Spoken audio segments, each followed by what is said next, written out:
Bonjour et bienvenue chez Inconsciente, le podcast qui parle d'hypnose humaniste, ericksonienne, de PNL, de communication non violente et de transgénérationnelle. Je m'appelle Pascaline Nogrette, hypnothérapeute à Bordeaux et facilitatrice en communication non violente.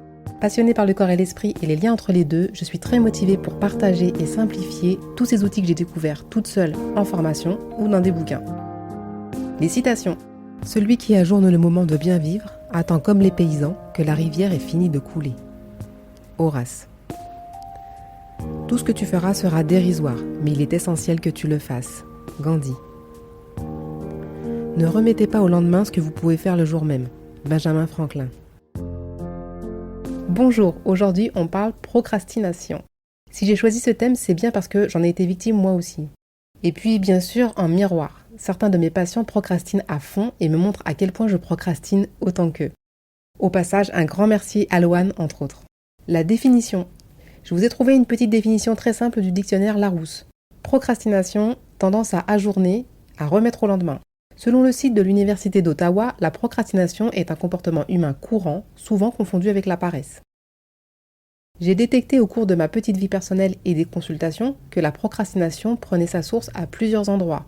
Très souvent, du côté du perfectionnisme, entre parenthèses, je veux le faire parfaitement, et si je commence maintenant, ce sera imparfait, et je ne préfère pas, ça me ferait trop mal que ce soit imparfait. Il y a aussi les croyances limitantes, avec l'autosabotage, le syndrome de l'imposteur, penser qu'on n'est pas capable de, penser qu'on ne mérite pas. Et puis, dans les croyances limitantes, on a aussi les peurs. Peur de ne pas y arriver, peur de mal faire, peur d'être mal aimé, peur de ne pas entrevoir le succès, peur de faire les choses à l'envers et de le regretter ensuite. C'était un peu mon cas il y a quelques semaines. Je remets depuis 1 an et demi la création d'une formation en hypnose qui me tient à cœur. Et même de 3 formations qui me tiennent à cœur. Je me suis formée pour être formatrice en octobre 2022, histoire de me rassurer. Et puis, il est vrai que la tâche semblait titanesque de créer une formation complète sur un sujet que je pensais ne même pas maîtriser suffisamment. En avril-mai 2024, je décide de prendre le taureau par les cornes. Je suis persuadée que je procrastine à cause de croyances limitantes.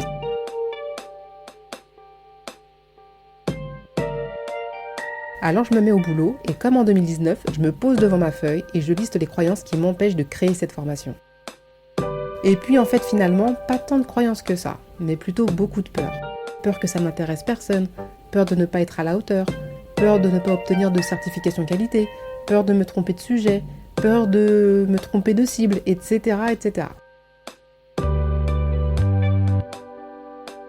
Et comme en 2019, je les ai regardées mes peurs, en me disant qu'elles étaient totalement absurdes, mais je ne les ai pas démontées comme les croyances limitantes. J'ai fait un peu comme si c'était la danse de la CNV, la communication non violente. Vous savez, observation, sentiment, besoin, demande à soi, et on s'arrête là. L'observation, c'est que je traîne des pieds depuis 1 an et demi. Le sentiment, il est variable.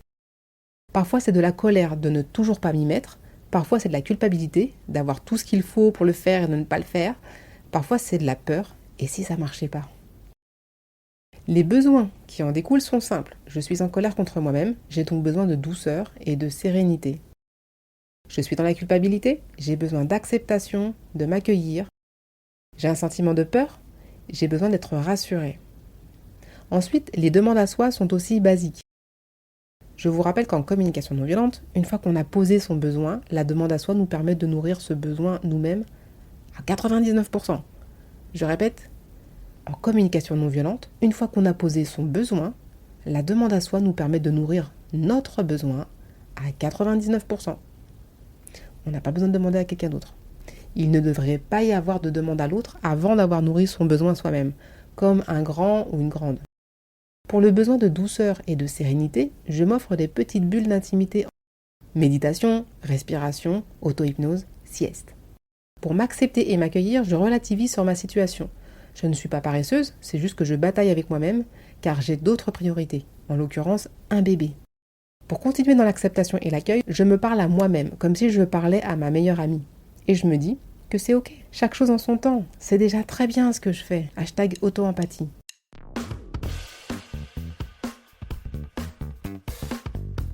Et le plus gros morceau pour les peurs, pour me rassurer, je passe plutôt par la PNL. J'observe ce que j'ai écrit.